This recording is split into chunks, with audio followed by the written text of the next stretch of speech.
வாழ்க வையகம், வாழ்க வையகம், வாழ்க வளமுடன்.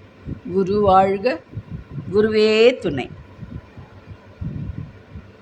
வேதாத்திரியத்தின் இன்றைய தலைப்பு தியானமும் எண்ணமும். மனதை நிறுத்தி வைப்பதென்பது இயலாத ஒன்று. ஆகவே தியான பயிற்சியாளரை அவ்வாறு செய்ய சொல்வது எந்த பயனையும் அளிக்காது. நீங்கள் செய்ய வேண்டியதெல்லாம் மன இயக்கத்தை சற்று ஒழுங்குபடுத்துதல் தான். அவ்வாறு ஒழுங்குபடுத்துதல் என்பது நம் தவமுறையிலும் அகத்தாய்வின் மூலமும் நிச்சயம் சாத்தியமான ஒன்றுதான். சாதாரணமாக மனம் ஓரிடத்தில் நிலைப்பதில்லை. ஏனெனில் உணர்ச்சி வயப்பட்டும் வேகமாகவும் செயல்பட்டே அது பழகிவிட்டிருக்கிறது. உதாரணமாக, மழை நீரானது புவியீர்ப்பு விசைக்கேற்றபடி தனது பாதையை அமைத்து கொண்டு ஓடும். மீண்டும் மழை வரும்போது அதே பாதையின் வழியாக தானே ஓடும். அது வேறு திசையில் செல்ல முயற்சிப்பதில்லை. பழைய அதே பாதையிலே செல்வது அதனுடைய தன்மை.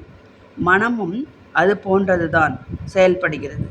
ஆனால் தியானம் என்பதோ அதை பயின்ற பிறகு மனதை பழைய வழியில் செல்லாதிருக்குமாறு வைத்து பழக்குவதே ஆகும்.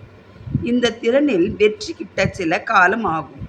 ஆனால் இடையில் மனம் தளராமலும் முயற்சியை கைவிடாமலும் இருக்க வேண்டும்.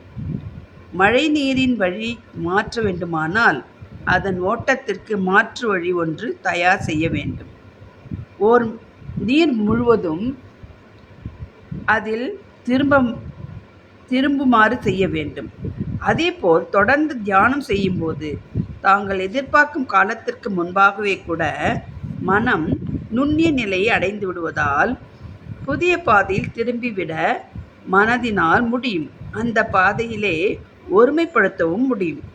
ஆரம்ப பயிற்சி அன்பர்கள் நிறைய பேர் உட்கார்ந்து தவம் செய்யும் கூட்டு தவத்தில் கலந்து கொள்ளும்போது அவர்களின் தவ ஆற்றலும் சேர்ந்து அந்த கூட்டு தவத்தில் கலந்து கொள்கின்றன.